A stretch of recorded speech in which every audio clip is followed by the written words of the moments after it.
Welcome to Green and Red, Scrappy Politics for Scrappy People, a regular podcast on radical environmental and anti-capitalist politics, brought to you by Bob Bazanko and Scott Parkin.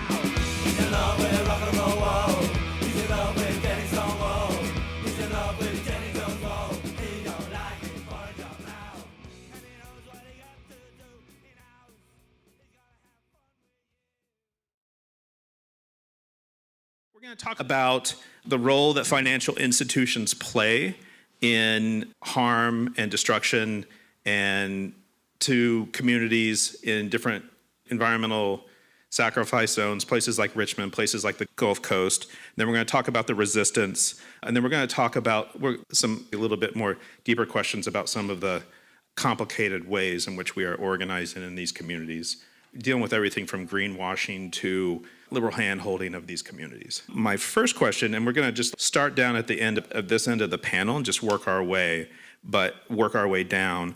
But just maybe starting with Connie and Felipe, what role do big financial institutions like Wells Fargo, Chubb, the Japanese Bank for International Cooperation play in the fossil fuel and petrochemical build-out in your community? Or in your case, how those financial institutions having an impact on like youth and why the youth climate movement is so engaged there.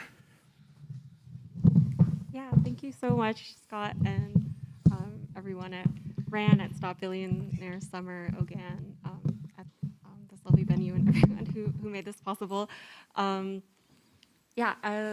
As Scott mentioned, my name is Connie. I'm with Youth Climate Finance Alliance. We are a youth-led and centered network that helps both individual youth organizers and organizations build and wield power against the financial institutions that are powering the system of fossil fuel imperialism that drives the harm in our communities. And there are like kind of a variety of reasons why CFA sees financial targets as so strategically crucial to the climate movement as a whole, and why we've dedicated like our organizing project to building around this. Some of the biggest reasons that like bring us to financial targets are that financial targets actually help us identify the real enemy, which is not just carbon or a specific company or a particular plastic product, but actually a system of profit that prioritizes profit at the expense of social exploitation, ecological devastation, oppression, and harm to our communities. And we really feel like by understanding the role that financial institutions have in not only enabling, but then profiting from this extractive system, it allows youth and students to understand who the real enemy is that we're fighting, and it's these systems of racial capitalism and fossil imperialism. That's, I guess, some of why CFA really wants to prioritize financial targets such as Citibank, which is one of our primary campaign targets, is not only one of the world's largest financiers of fossil fuel expansion, but also the largest foreign financial institution in occupied Palestine. And we see a lot of also cross-movement solidarity opportunities in financial target organizing because of the way that financial institutions are not only bankrolling like one specific issue here or there, but actually show us that all of our fights are not only connected, but really one and the same. And another kind of major reason why we came into the climate finance space is a lot of YCFA folks came out of the 2019 kind of like climate strike mobilization moment where there was a lot of youth energy just around mobilizing, around something fell off, we were scared about climate change, people were excited to maybe go on the street, wanted to see change, but despite those really incredible like mobilizations, often lacked both kind of a specific and clear demand set as well as a more like durable organizing structure and organizing skills to bring that kind of energy to win actual change. And so we also see climate finance as a really powerful kind of container for that type of skilling up, building strategic demands. And yeah, I'm really honored and happy to have Felipe here on stage with us. Thank you for accommodating the change. Felipe is one of the leaders of YCFA's chapter program called Ignition Front out in Houston. Yeah, and would love to hear a bit from Felipe about what brought you to climate finance work and what youth and students can do in this space. What brought me to this was a friend of mine. Shared an Instagram post of YCFA organizing something they called a bonfire convergence that took place in Houston, where they brought people who are organizing across the country to Houston to connect, build skills and tactics and all that kind of stuff. And since then, I've been actively involved with helping out YCFA in any way I could possibly can. And one of the ways that I did that was helping organize a Ignition Front chapter in my hometown of Houston. And if you know someone who would be interested in organizing Ignition Front chapter in their hometown or in their university, please don't hesitate to ask any one of us, and we'll gladly provide that information, because the students are the backbone of our current society, and it brings a lot of power for students to be able to withhold their to fight and withhold their commitment to join these financial corporations that are killing us all, killing our planet, killing our neighbors, our friends, our family. Yeah. I hope that was short. I hope that was short as possible. You're good. I'm going to pass that same question off to Mary. Thanks, James. And then if this starts going down, I'll bring it back up. But hi, everyone. How's it going? My name is... my name is Mary Mijares, and I am a Richmond native. I was raised in Richmond, but born in the Philippines. And right now, like Scott said, I work as a campaigner with Amazon Watch to try and uplift the demands of the indigenous organizations that are resisting extractivism in their territories across the Amazon biome. And so finance campaigning, in a lot of ways, has provided the communities and us with a really interesting leverage point, and much to what Connie was saying, a way to build movements across borders, right? From the Amazon to coastal cities, fishing communities, as well as folks here in the United States. And so I actually prepared a lot of notes, so we'll see if we can get through all of them. So Scott, feel free to stop me. But my main objective here for this first part is to really point out the explicit connections between the sites of resistance from the starting point of oil extraction in the Amazon to the endpoint of its refining in coastal towns such as Talara, Peru, which is basically, I don't have a map right here, but if you can imagine, the Amazon is on the right side, yes, on the right side, and then you have the Andes in the middle, and then on the coast you have the Pacific Ocean, and that's where the refineries are. And so, yeah, hopefully I'm hoping to elucidate these connections more in Peru, in Richmond, and also even to the Gulf South as well. And so for us, or at least our style of campaigning, I'll talk more about it in the context of site fights. And right, like whenever we think about targeting financial institutions, one of its main uses is that it could be a great preventative tool to delay or even stop projects entirely. And it begs this question, what happens in campaigns where long-term financing is already a given, right? If money is already there, if the maturity date is 20 years from now, what can we do with that information? How do we strategize around that? And so to answer this, I'll talk about actually a finance campaign based in Peru and in the Amazon, and hopefully, thread that here to the Bay Area in California and also the Gulf South.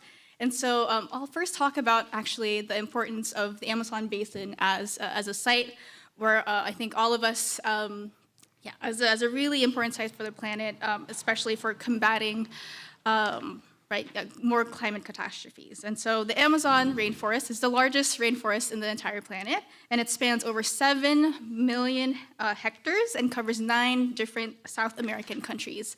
So you can think of it basically covers almost 25% of South America, which is astonishing. It's huge, it's massive, and it also houses 1/3 of Earth's plant and animal species, and also produces 1/5 of Earth's flowing fresh water. The Amazon is also home to 400 distinct indigenous organizations or peoples, nationalities, some of whom still remain in voluntary isolation.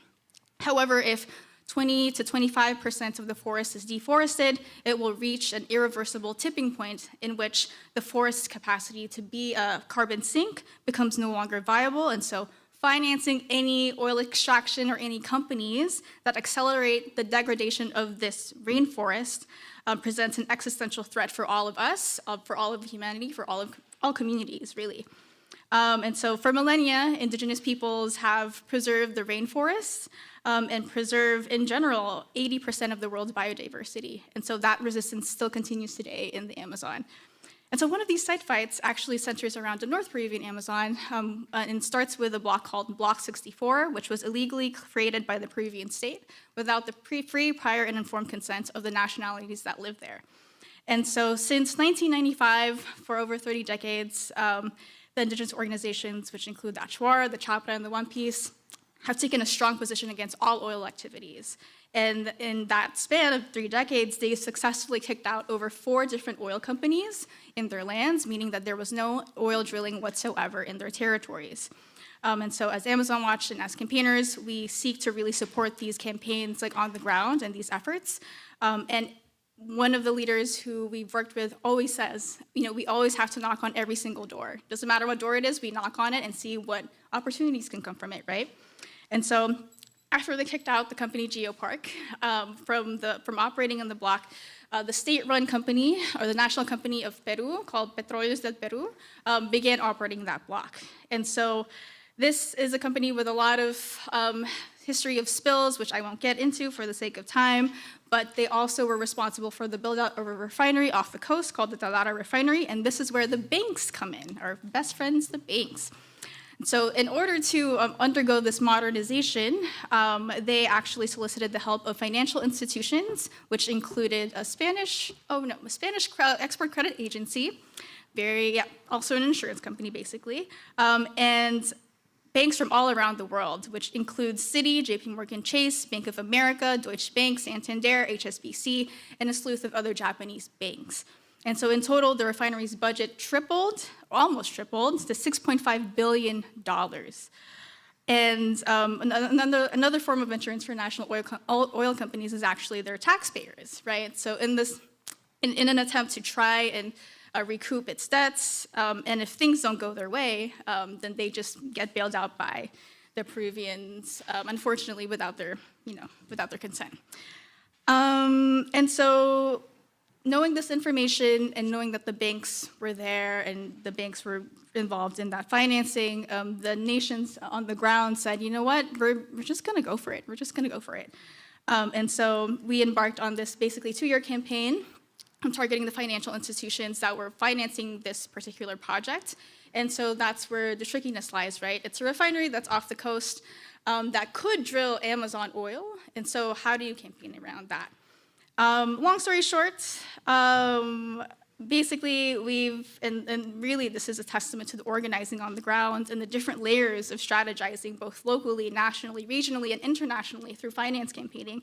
That's led to really enormous victories to keep oil companies out.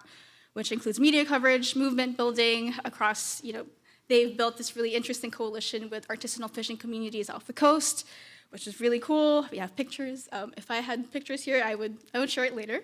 It's really nice. And then also building movements with here in the United States as well, because there's a lot of parallels and similarities, right? And in terms of tangible financing stopped, so in 2023, there was like a 2-month period where an Italian export credit agency was about to give $500 million through a loan guarantee to the refinery, and that didn't come into fruition. So there was the financial close never happened. And in 2024, in an article on Bloomberg, it said that Citi and JP Morgan were also in talks with Petroperu for a $1 billion bond issuance, which also never came into fruition.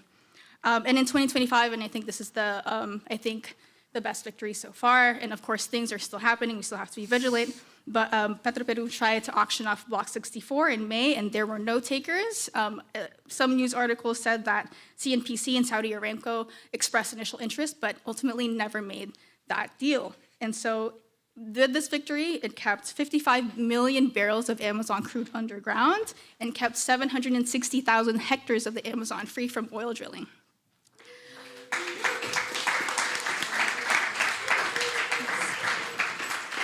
And so, thank you. And so to close off, and this is where the topic of refineries come in, right? Because where there's refineries, where will that source of crude come from? And as someone from Richmond, and someone who's learning more and more about the Chevron refinery, because growing up, it's not something that, no one really teaches you the impacts of those refineries, right? To your health and to your well-being. But California is one of the main importers of Amazon crude, most of which actually goes to Los Angeles, mostly in the Los Angeles area, but also a small percentage here in the Chevron refinery. And actually, I was looking at the data yesterday, and historically, a small percentage of Amazon crude has also gone to refineries in Texas, particularly in Corpus Christi and Port Arthur. So as you can see, from the sites of site of extraction to all the way to its transport and even its refining, banks play so many roles. And throughout my time here finance campaigning, you just keep learning more and more about the ways in which banks are involved. And I think it makes it such an interesting lever to use and to really use whenever we can, because everything is connected. Thanks.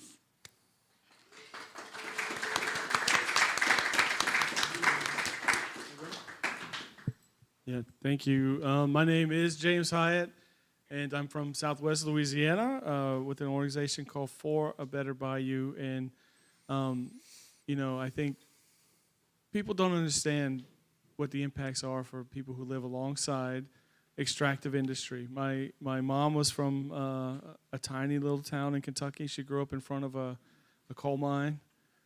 This same system that extracts and exploits and puts profit over people has been going on in different iterations since the Industrial Revolution began. And it continues because collectively people feel like there's not enough power to be built, that the moneyed interest, from where I'm from in Louisiana, that the moneyed interest and the power that be, the thing that continues to employ folks and make the economic, the reason why we exist is because we have refineries, is a mindset. That is the furthest thing from the truth. But you can't wake people up to that reality until it ends up in their backyard, until this thing is showing up. I don't think people understand how forever, like the extraction and exploitation of people is the root cause, is that we don't value each other, we don't see each other for the preciousness that our lives are, my life and your life. Like I said, I worked at a refinery for 10 years, and one of my closest friends is got stage 4 cancer and is terminal.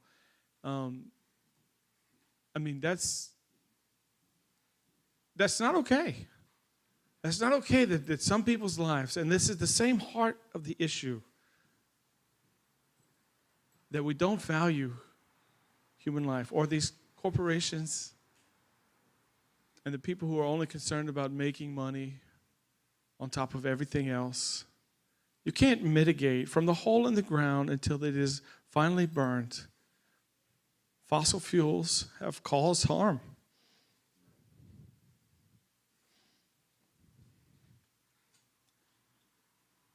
God.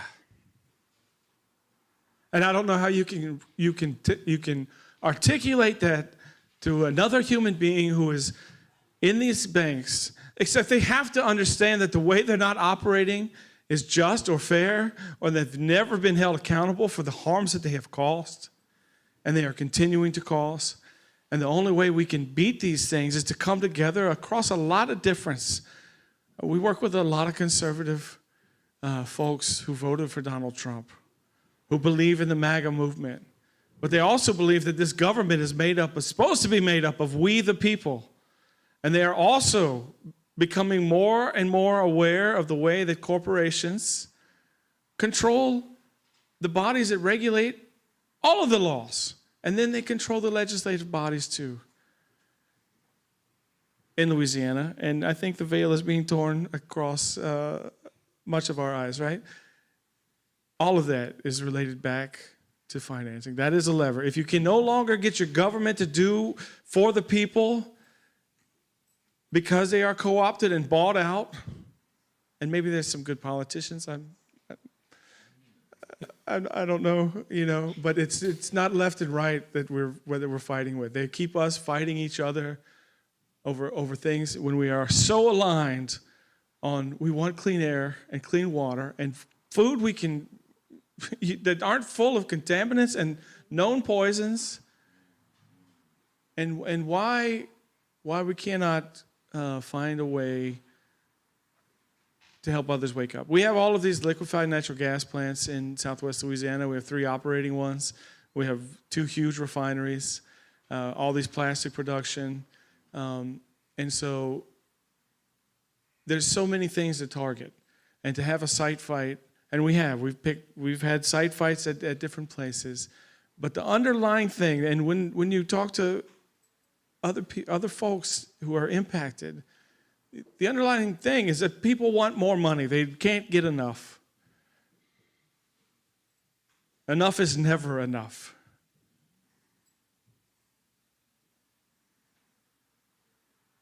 And so for Better By You, I'm sorry, I'm like ranting and raving, and I didn't go to church this morning, so it was good to be in church.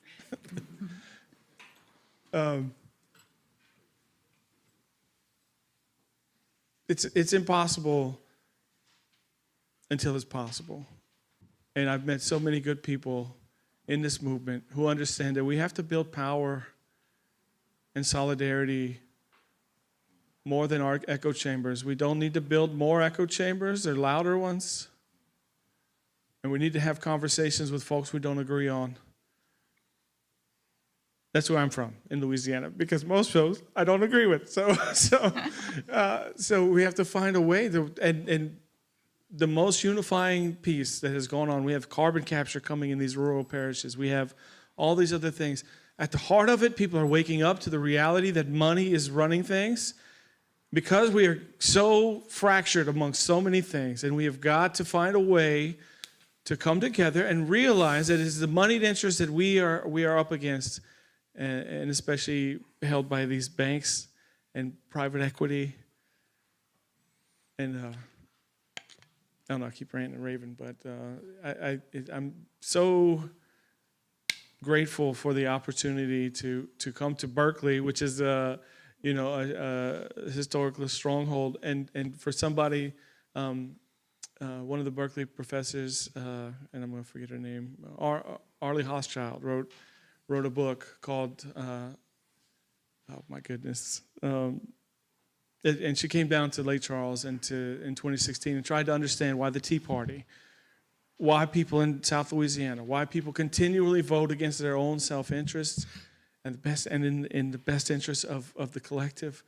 And that was because everybody thinks that somebody's cutting in line ahead of you, ahead of that American dream that you're going for, and then now you see this other group, the scapegoat group that's coming in front of you, and now that's somebody we can disagree. Instead of reorienting and flipping the tables on the way that things actually are, and like putting the putting the will of the people to work and not the will of the corporations. And it's not just environmental justice, it's also justice for Palestine. It's also justice for every place that is financed by the hatred of men in suits in a bank, in a building, completely disconnected from reality in this world and this land and each other. And yeah, I'll stop there. Thanks for having me on here.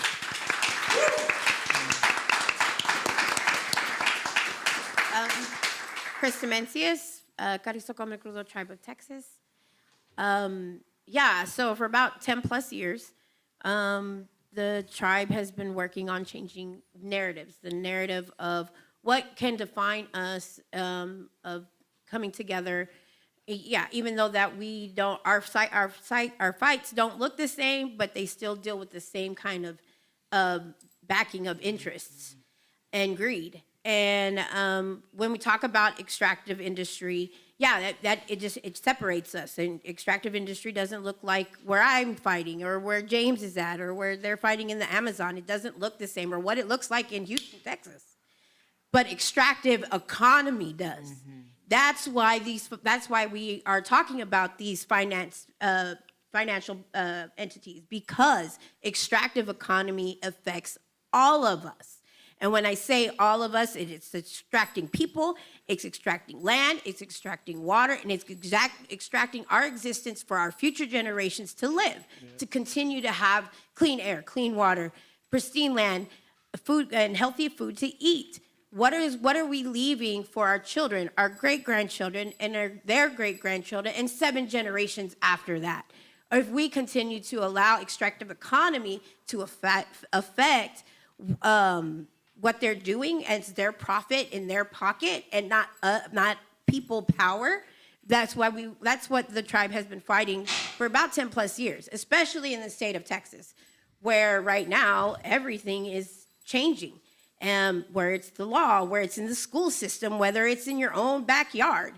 And, you know, when we talk about it, we're talking about why we are here. We, the tribe, in past 10 years, have been able to get financial people to divest in the coming of these industries. Like the LNGs, we've even had an LNG back out in one of where they want to build them in Brownsville, at the port of Brownsville. And we've been able to continue that fight along with the community there, not only because it's not in their best, it's in their best interest, and not just in ours, but we're there to protect this land, that's pristine land, this beautiful, untouched last part of the Texas Gulf Coast that barely has industry. There's no facilities, and we don't want it to look like it does on the rest of the Gulf Coast.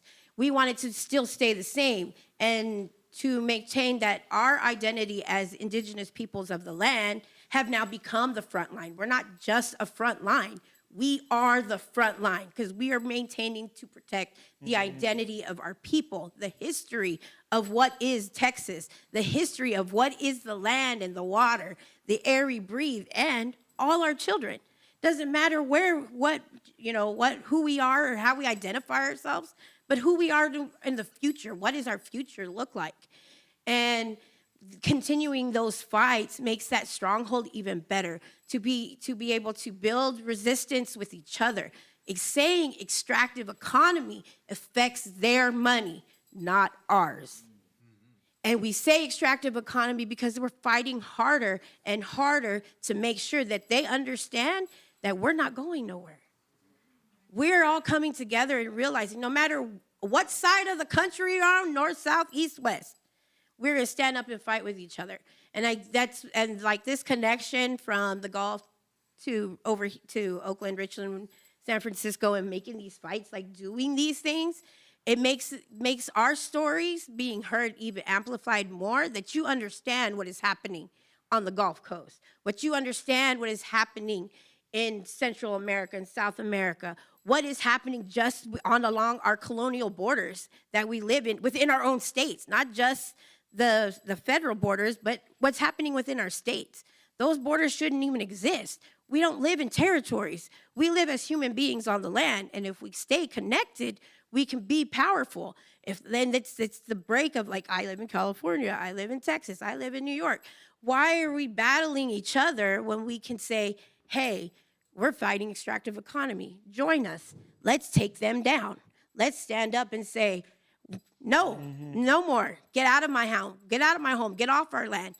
And don't ever come back. Because we have that power. We as human beings on this earth have that power.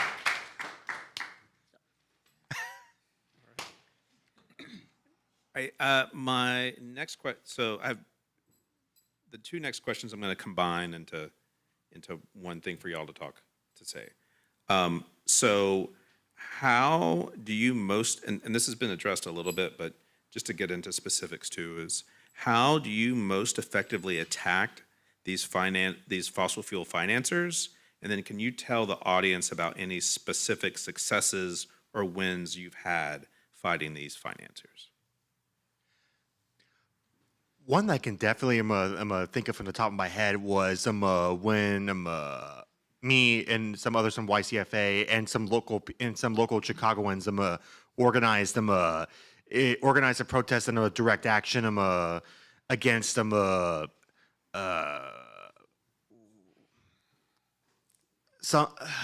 can't. It was at an event called Sustainability Live, which was like a conference for corporate executives that focus on corporate sustainability. More like sustainability lies. Yeah. Anyways,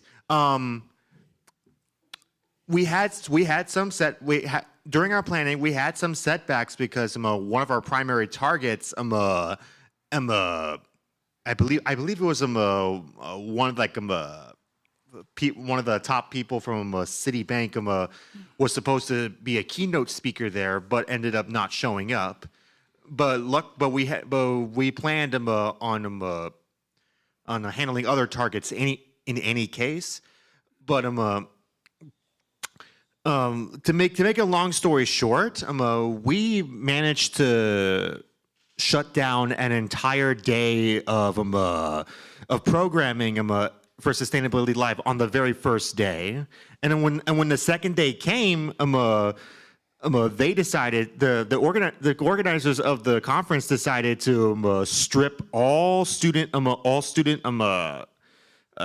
visitors of their ability to attend, which lines with one of our goals to disrupt the student recruitment pipeline, which really rocks. I'll say that. Yeah, thank you so much for sharing, Felipe. Yeah, just to maybe like elaborate on that a little bit.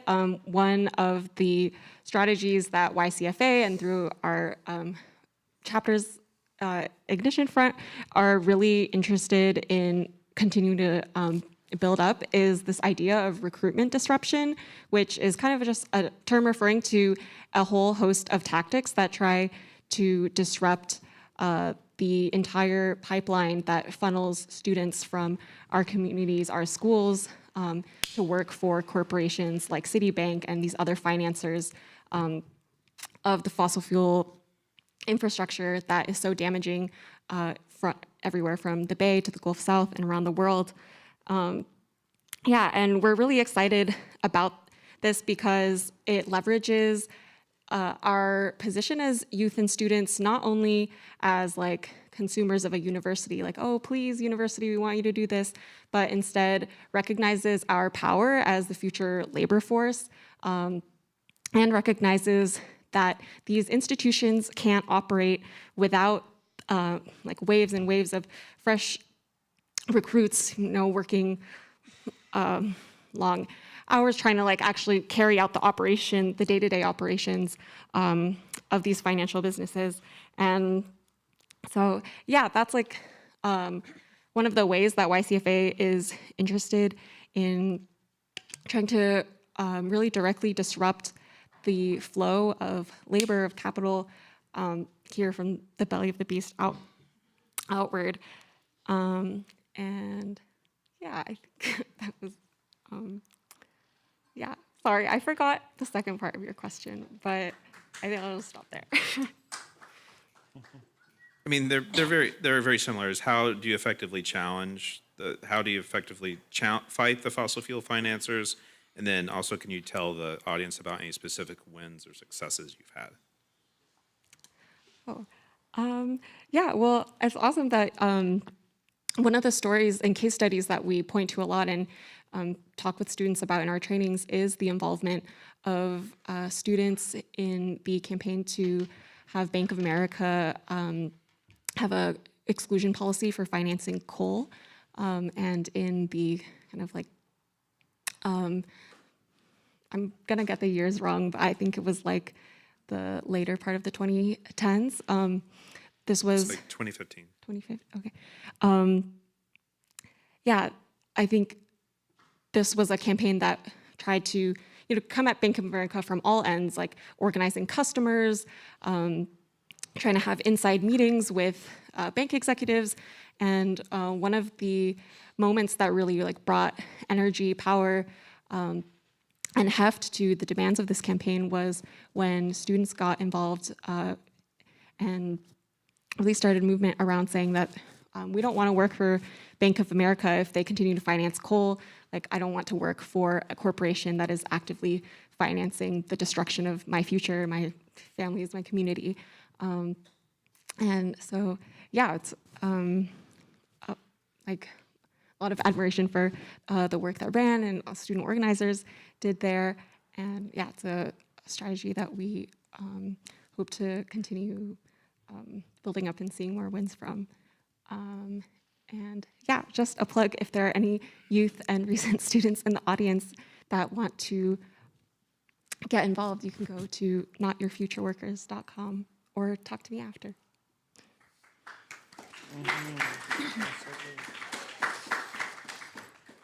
Hello. Yeah, so since I talked a little bit about the victories and the bigger, like, overarching wins so far of the different campaigns, I think for me, I'll go off the movement building piece, right? Because I think movement building is a long process that takes time.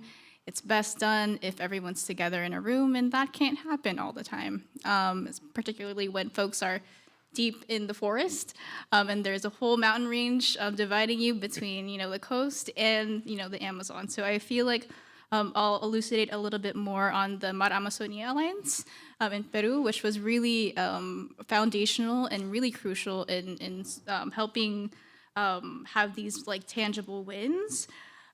So I'll explain more of that alliance and how it came to be. And so to explain a little bit more about the coastal communities that are affected by the refinery, they have organized themselves because that coastal city has long been impacted by the fossil fuel industry and drilling. And actually, if you take a tour around some of the towns, you see oil wells actually prop up.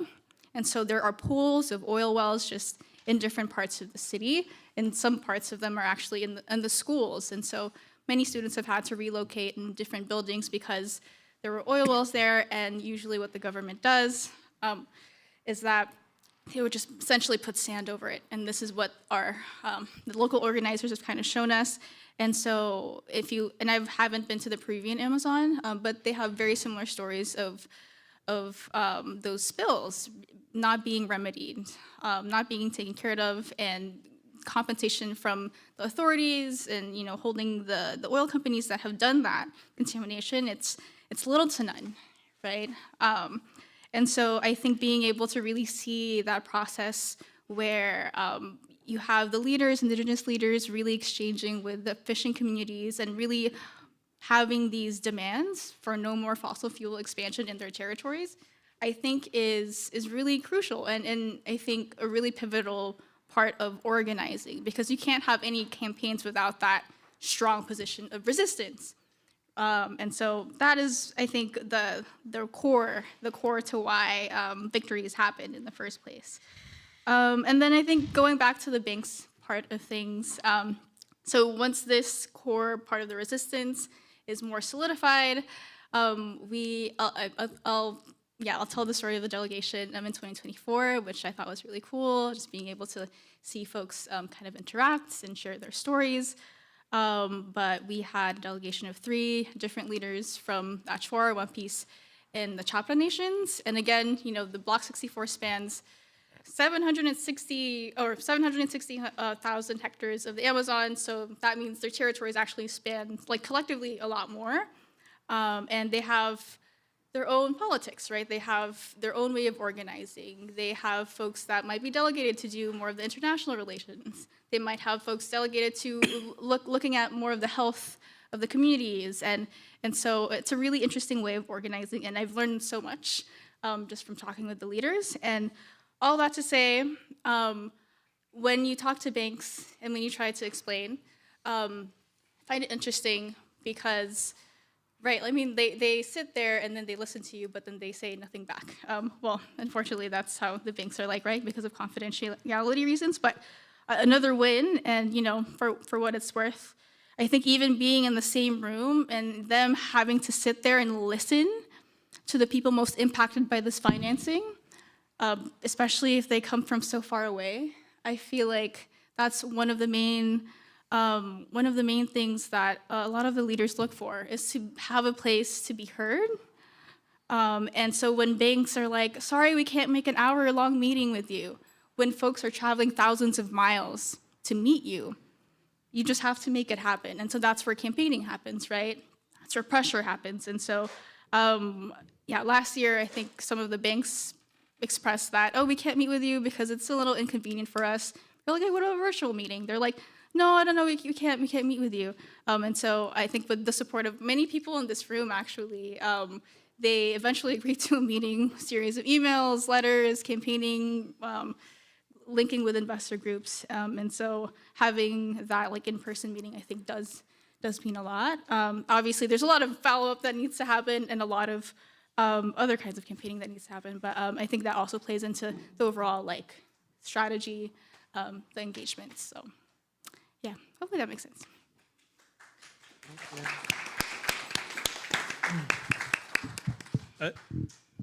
I just want to follow up on that because I think there's so much that can be done with pressure on these huge banks, especially investor pressure. We have seen that happen, especially around one of these LNGs.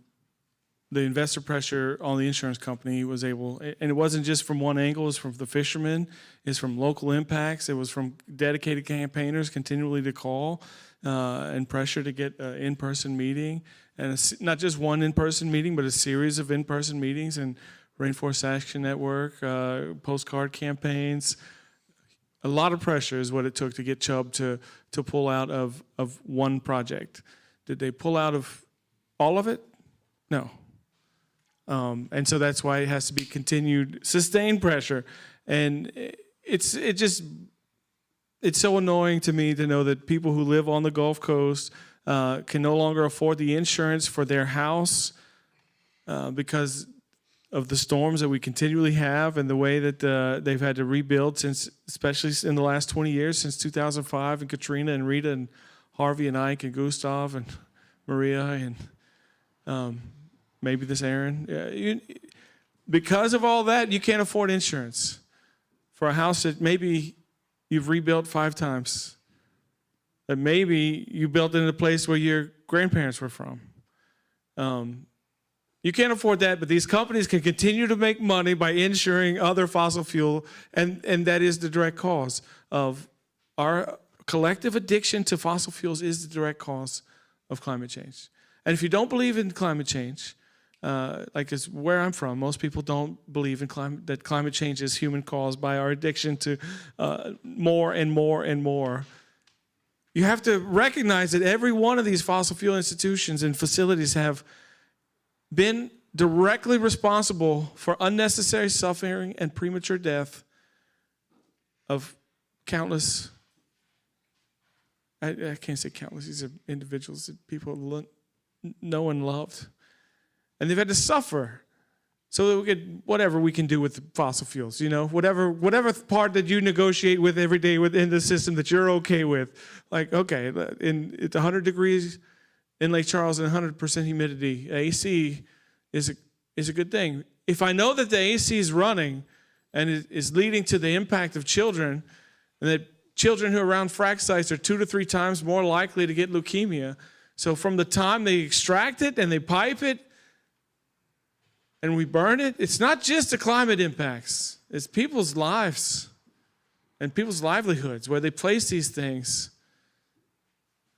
where fishermen are connected to the land and the water and depend on like the rest of us, but are really in tune because they depend on other things that we are interdependent with. And the system is out of balance and they can't catch any shrimp. And what changed? They built a fossil fuel thing at the mouth of the river. They built an LNG. So these insurance companies and the financiers are directly responsible. Maybe they're 6 degrees removed from the harm that's caused, but they've never been held accountable for it. And if you know better, you should act better. And if you know the true cost of being dependent on fossil fuels, maybe you will do everything in your power to reduce your consumption. And I'm the hugest hypocrite. I'm also a victim and victim's not the word, a party to the system that we're in and conditioned to. But we have to wake up and wake each other up and build power that says that whatever little life we get on this earth, however long we get to live here, is special, is precious, and so is yours. And so is this damn banker who wants to just make another dollar. And so is. But until we actually get to the point of being able to change people's hearts and minds with the grief and the suffering of our fellow humans, until all people, we have to continue to campaign. We have to continue to find the levers that are working. Yeah, if we had raised up enough people to vote one way or the other, it would still be this way because we are addicted to a thing that we are unable to apparently pull ourselves away from, because we look and we negotiate every day with the system on what part of it I'm okay with and one part I can't stand to be a part of. I don't know. Maybe that's for me, but there's a lot of parts of this I can't stand to be a part of. So we win when we get together. We are able to take a chink of the armor as much as we can together. But we've got to get more people to wake up to this. We've got to get more people to stand with us in solidarity and know that the system it's going to change. It's either because we finally love each other enough, or it's because we let it continue out of balance, and there is no choice, right?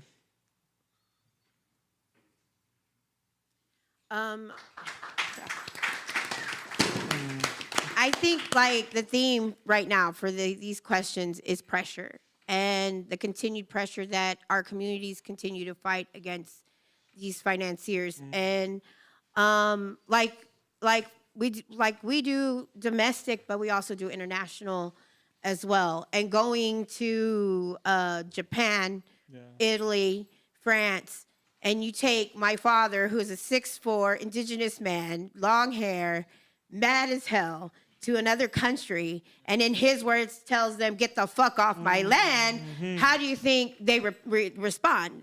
Scared as hell, right? They're not expecting this because they're intimidated by him, but just by how tall he is and the way he looks.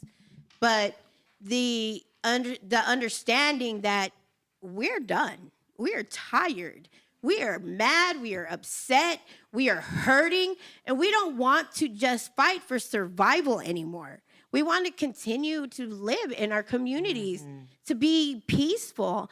So when we talk about success, it's not just my success, it's not our success, it's the whole community's success. It's the success of everybody fighting industry, no matter where part of the world, because these people, these financiers, are financing these kind of projects all over. They're killing people like in Palestine. They're killing people in their own countries. They're killing people in South America, and Central America, and in the United States. In Texas. And definitely in the Gulf Coast. And in the global South. And if we're not talking about that, that's the thing. As our success, I mean, we've been, like I said, we were able in 2020 in COVID, where everybody was on lockdown, to fight these 3 LNGs and get one to just back out of the thing altogether, Nova LNG. We've been holding off Texas LNG and Rio Grande LNG since 2015. They should have been built in 2018. The only Rio Grande LNG is only in phase 1 of its facility building. It's 2025. It was supposed to be built in 2018. I mean, we've been able to be successful by stopping them, by getting their financiers to divest, their insurers to divest. We just recently had Chubb divest, insuring Rio Grande LNG and future projects in that area. Why? Because we challenged their system of how they rewrote how they value, wildlife. And why can't we make sure that the rest of these banks, the rest of these insurers, do the same? But the only difference now is that Chubb's still investing in projects in insuring projects on the Gulf South. But you know what? Doesn't stop with me. We continue to fight Chubb too, because our friends and our relatives are being affected in other places. That's the goal, is we have to stick together. Just because they divested from us, these people in their communities are still dying.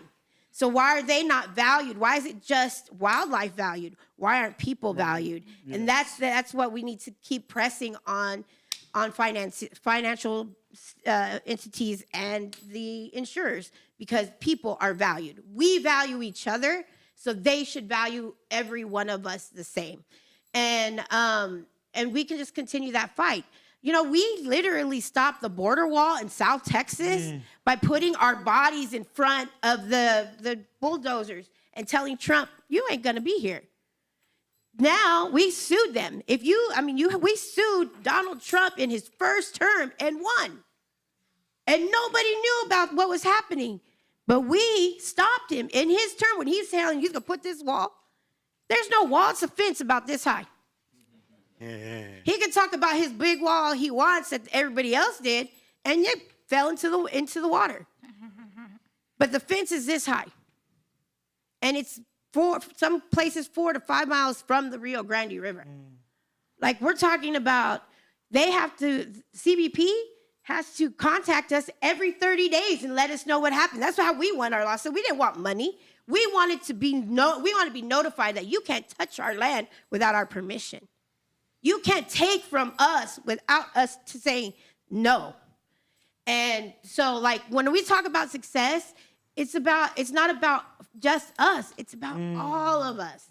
It's about how we come together, because we stand together, we fight together, and we continue that power across this country.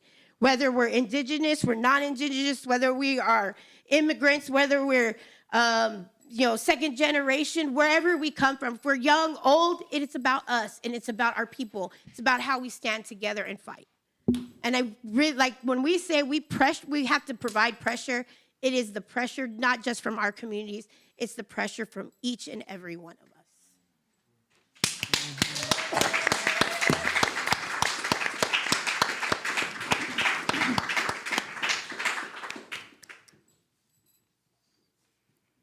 So my next question is, what would you say is the biggest threat you're facing your communities, and how people here can help with the fight? Flooding. In Houston is very prone to flooding. we've had many situations where Houston has flooded. Ike, Harvey, Beryl, you name it. The main problem, and of course, one of the main problems is, of course, upgrading our infrastructure to be able to help us be able to at least withstand another flooding that would occur.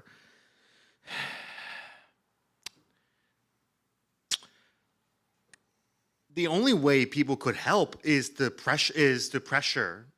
build pressure on the powers that be, to get them to put people first over some corpo hacks and billionaire frauds. I'm going to call them frauds because they are, in my opinion.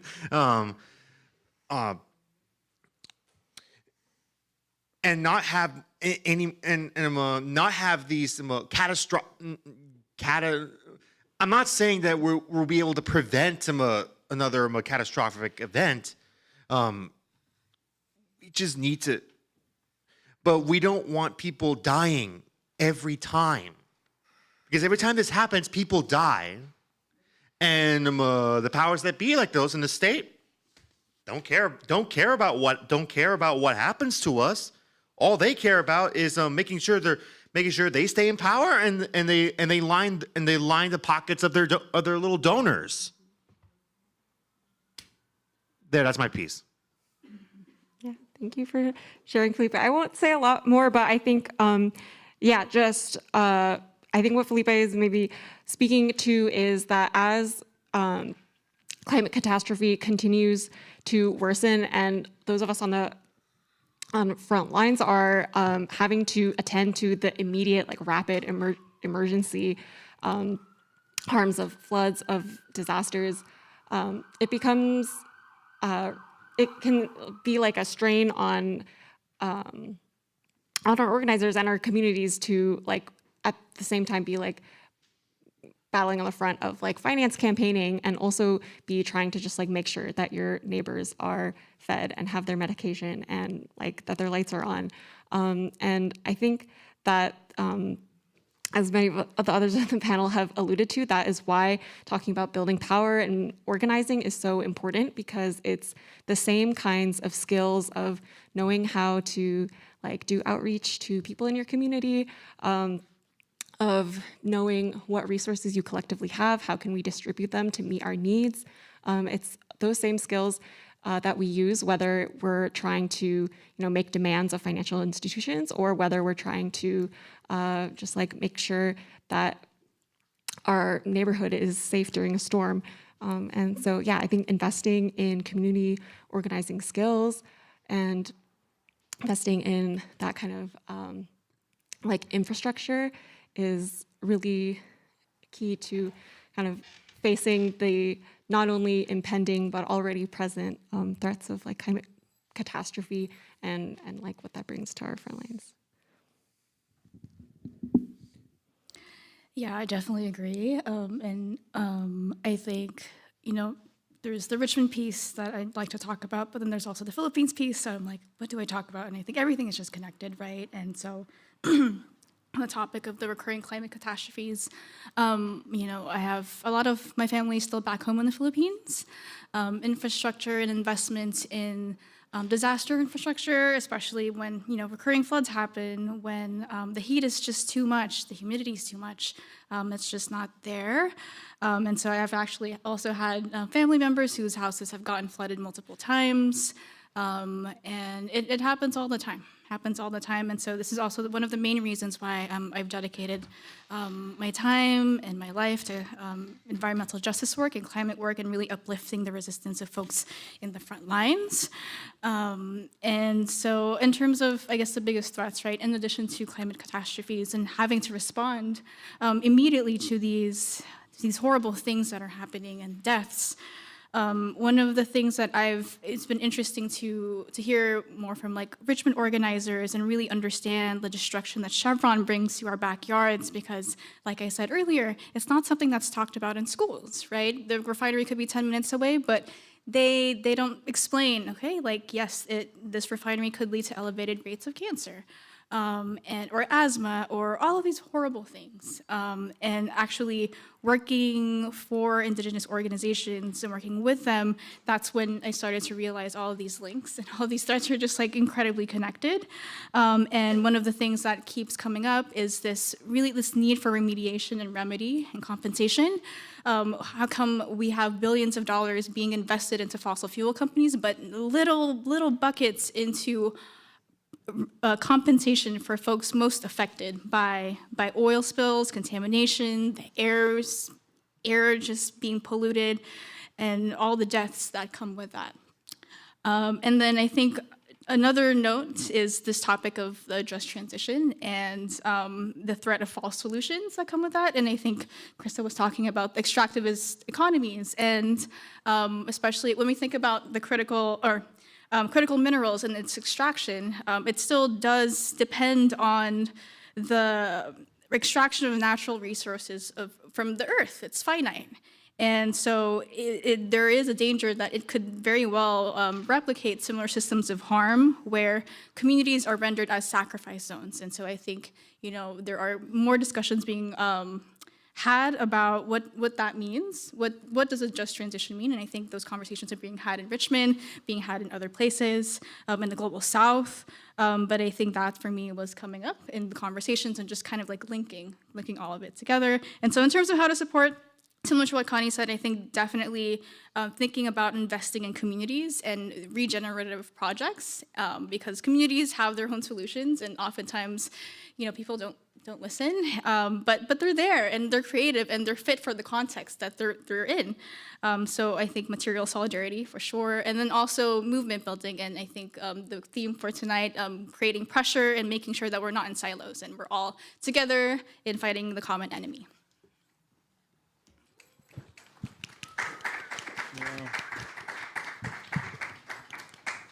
Yeah, just to echo on that part, today's solutions are tomorrow's problems. I'm not sure if you've ever heard that, but a huge push to get off coal was to get on gas, and the huge push to get off gas and to get on to lithium or something else.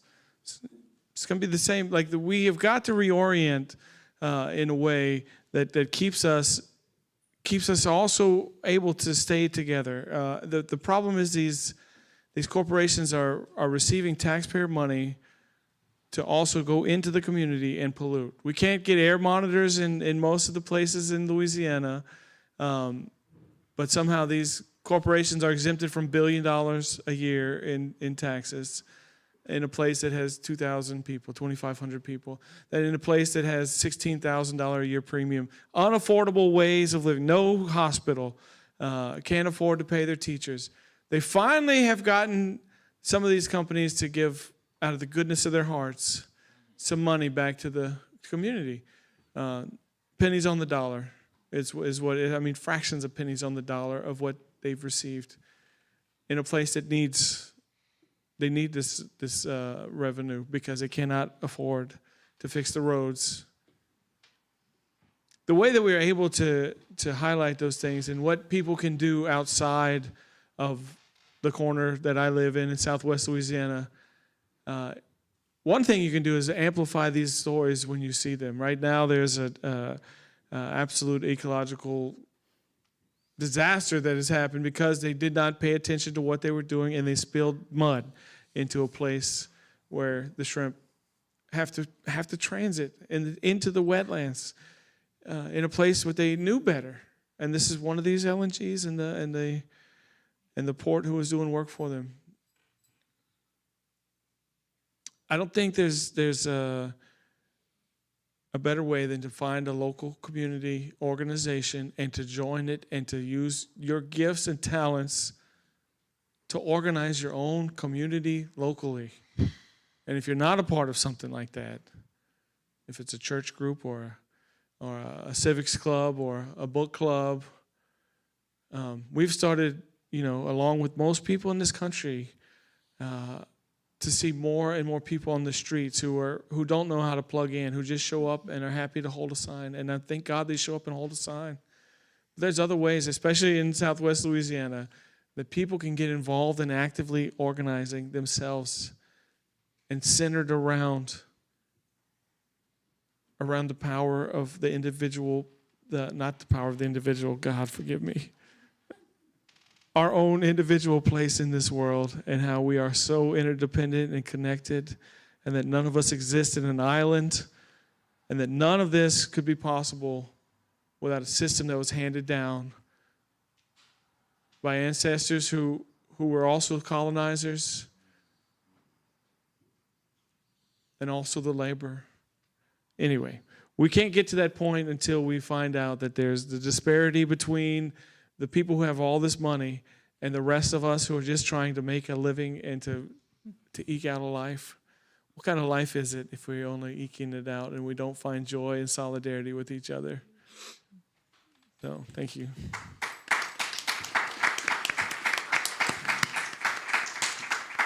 So in Texas, it's just a big battleground right now.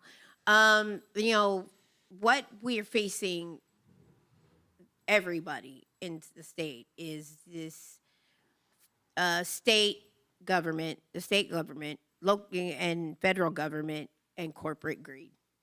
And that's what's happening right now. Who's going to take control of everything? And for somebody else's future, and it's not ours. And that's not good. And I know you guys that live locally here understand the concepts of earthquakes. There's, in Texas, you have the San Andreas fault line. In Texas, there's an unknown fault line called the Balcones Escarpment. That's been, dormant for a long time, for hundreds of thousands of years, and now is waking up. Why? Fracking. Fracking in the area that is where it's predominantly active, supposedly active. We're having frequently earthquakes all the time. And let me say this, let me put this in your head. When you have frequent earthquakes, what happens? Something else goes wrong. We had this massive storm, or two tropical storms aligned in central Texas, and dropped thousands of gallons of water and flooded the Guadalupe River. There are 7 pipelines that run under this river.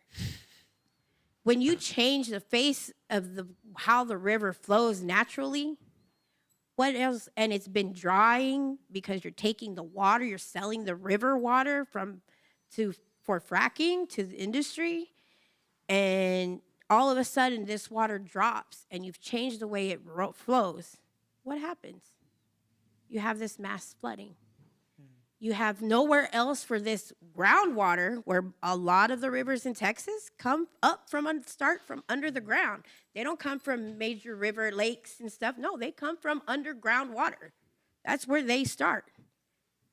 And where else is this water going to go if you change the face of what it looks underneath? Everywhere else. You talk about killing hundreds of people, most of them children. I lost a family member. I lost a young cousin. She was in her 20s. And you continue to let and promote these government entities, these financial entities, this economic extraction of them taking away from people, and then find out the rest of the BS, why there wasn't a system in place to serve these people. And why this loss of life could have been taken. 2 weeks before that, San Antonio had a rainstorm and flooded. Killed like 10 people. Nobody talked about that. But it was one storm right after another. We keep changing the way the rivers flow, when in Texas we have all this fracking, we have all these pipelines, and they want to continue to build pipelines through through just anywhere. They want to build one major one that's going to be almost 900 something thousand miles, going all the way from one side of Texas to Southwest Louisiana. The Dela Express. Then, ET wants to build another one on the opposite direction of the Waha Hub on the east side of Texas, going to Arizona through Pueblo land, through other indigenous land. We're talking about they're constantly attacking everyone in our state. So, we have to make sure that we hit every financial, extractive, and economic industry. We have to attack in Texas our state legislators that are not representing the people but themselves and the linings of their pocket. We have to attack the governor and the president at the same time. We're facing a crazy, this crazy statehood of the so-called brotherhood of money, billionaires, and then we got to attack the billionaire, Elon Musk, who is literally destroying our sacred site, our homeland, where our story begins, of our life story of our people begin, in Boca Chica Beach. He's literally right on the beach. It's like SpaceX, the beach. Yeah. And it's scary that nobody understands. Every year, the turtles come up there to lay their eggs. Birds lay their nests, and he's blowing up rockets at the time of their nesting. At the time they're nesting. So he's destroying the ocean life and doesn't even care. And they're just letting him get away with it. He's got permits to have before he even got the yes, he was already building his Starbase city. Now it's almost done. Now that he got the approval to have his own private city. So, in Texas, it's a lot of things happening, a lot of things that we're facing, and we're fighting it all.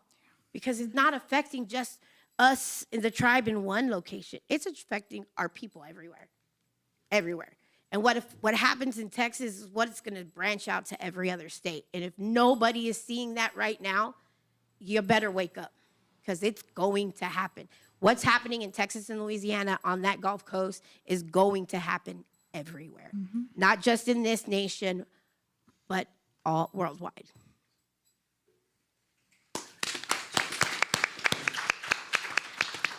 So we're kind of getting close to time. And I have one set of questions left, two for the folks from more of the Bay Area and two more of the folks from the Gulf Coast. And so I'm gonna, and because we're getting close to time, and I want to make a little bit of time for a Q&A, maybe kind of keep your answers a little shorter, if that's okay. But time's going really well. And I'll ask them their questions, and then when we get to you, I'll ask those questions. So for Connie and Mary, can you describe the issues in organizing in what is seen as a progressive part of the country, but is still home to a number of refineries? It's the second largest financial district in the country after Wall Street in New York. The tech sector is here, and with all these tech billionaires. And I'm just wondering if you could talk a little bit about some of the challenges that you've seen in organizing and campaigning in this environment.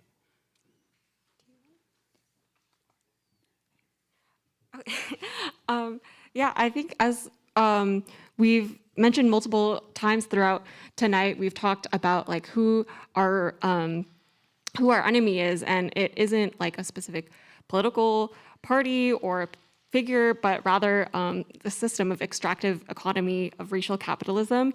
And that is something that is very much alive and well here, although perhaps in different forms, using different narrative or different words or different faces to promote their message.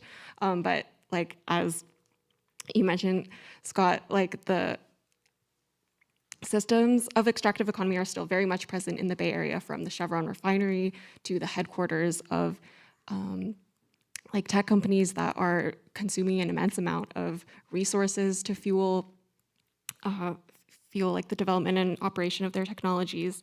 And yeah, I think there is, there are narratives about what a progressive place is like, but we still see, for example, California senators voting to continue to continue funding the Israeli government and military in the genocide of Palestinians. And yeah, we still continue to see like the systems around us, our employers, really like continuing to perpetuate this deep-rooted system of extractive economy that is very, adept at adopting a like diverse or different multicultural face to push forward its message. And yeah, I think maybe another challenge or thing that's on my mind, especially this week, and why I'm really honored to have the Gulf South delegation here in the Bay, is that I think when localized fights in the Bay Area are just about like trying to win, our own like more regulations in our own locality, those are obviously great. But what folks, like some of the folks in the delegation have brought to my attention are that what if trying to establish just a localized progressive haven, if that pushes corporations to move more of their operations to the same sacrifice zones that are already overloaded with really harmful facilities, such as in the Gulf South and elsewhere around the world. And so, yeah, I think that is also a big challenge of living in a place here, is realizing that we're not just trying to build like safety and like a little bubble for ourselves, but that actually our liberation, our future is tied up in everyone's, and we don't want to see any sacrifice zones from Louisiana to Richmond. And yeah, I guess those are maybe like some of my reflections on Bay Area.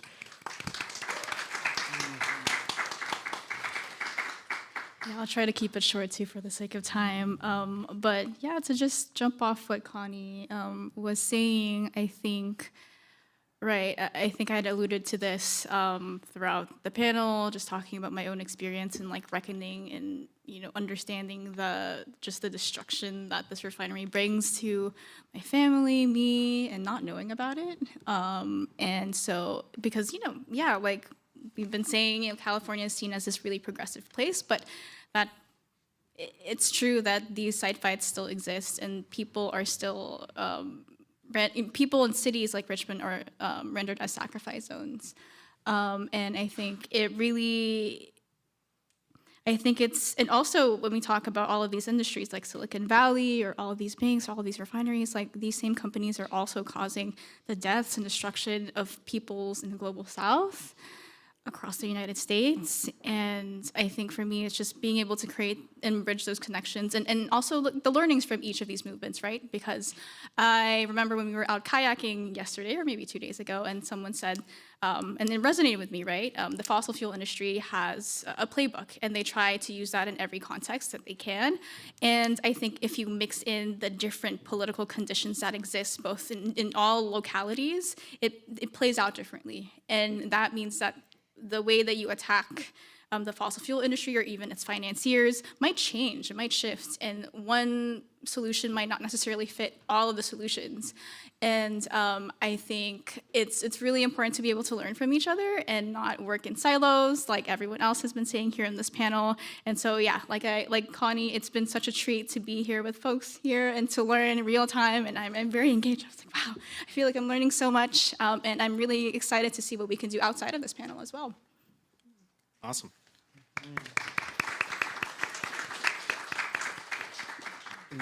And so for y'all, my question is around the insurance sector and the banking sector.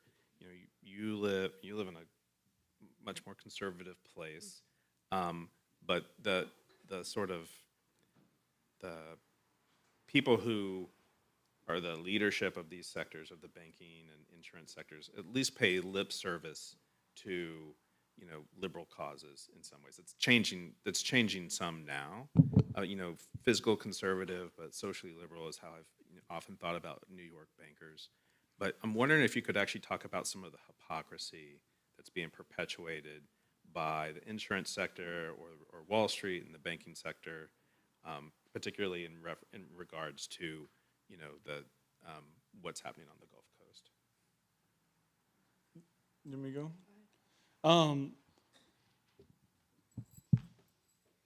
Some of these banks, I think they're all giving lip service to to progressive goals, and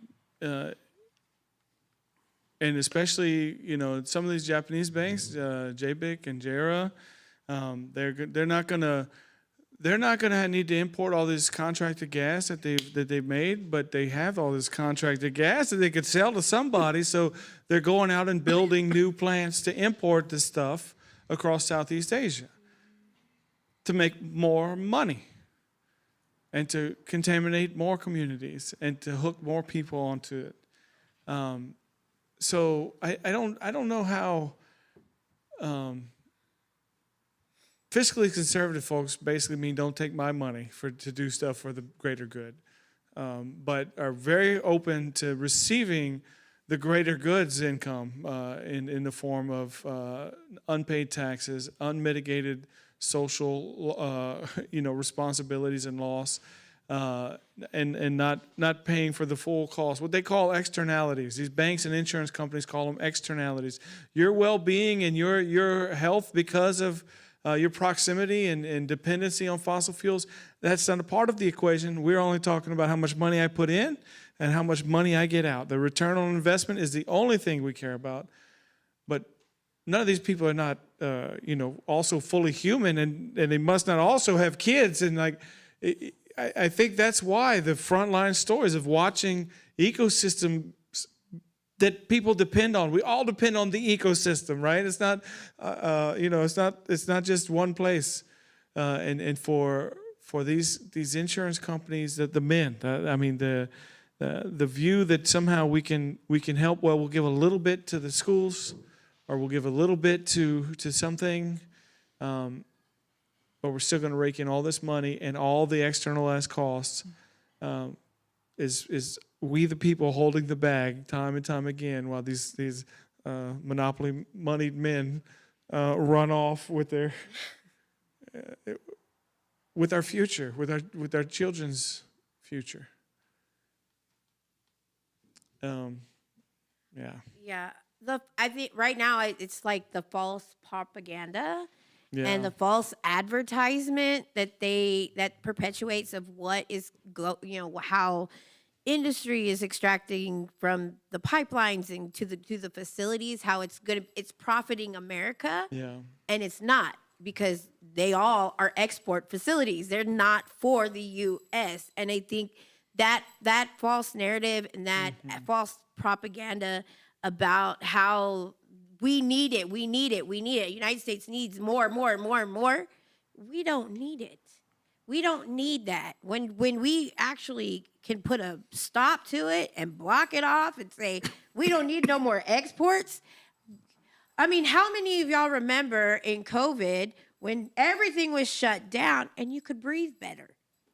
You could smell, you didn't have allergies, you felt physically just everything inside. I know in Texas, I live between a coal plant and 2 fracking areas. Like, my house is in between 2 coal plants and the fracking yards. Like, I couldn't breathe. My son who had asthma could breathe.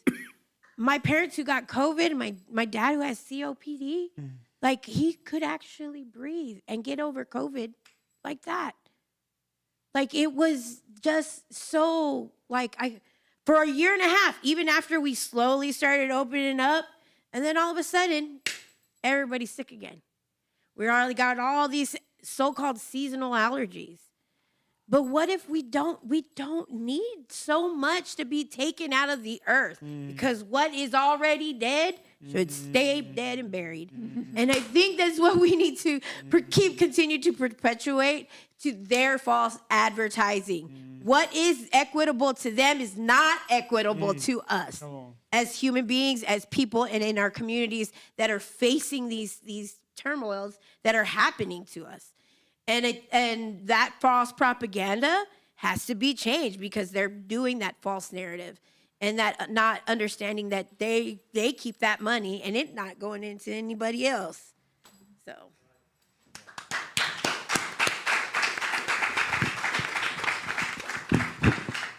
So I want to, first of all, thank the panelists for joining us tonight.